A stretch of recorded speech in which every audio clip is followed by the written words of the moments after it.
చేప అయితే ఉప్పు సముద్రంలో బ్రతుకుతా కూడా తన జీవితంలో ఒక్కసారి కూడా ఆ చేప ఉప్పు అవ్వటానికి ప్రయత్నించలేదు.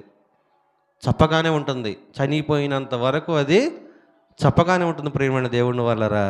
కానీ దేవుడు మనలను యథార్థవంతులుగాను, నీతిమంతులుగాను తల్లి గర్భంలో నుంచి మనల్ని పుట్టిస్తుంటే, లోకంలోకి వచ్చిన తర్వాత ప్రియమైన దేవుని వల్లరా అనేక తంత్రములతో మనము లోకంలోకి వెళ్ళిపోయి పాపంలోకి వెళ్ళిపోతున్నాం.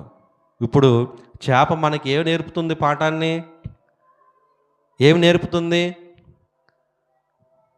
ఆలోచించారా? ఈ లోకంలో పాపం ఉంది. ఈ లోకంలో పాపం ఉన్నప్పుడు, సముద్రంలో ఉప్పు ఉన్నప్పుడు, ఆ ఉప్పుని నేను తీసుకోకుండా చప్పగానే నేను ఎలా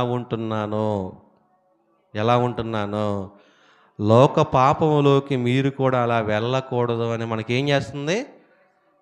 బోధ చేస్తుంది, వివరిస్తుంది.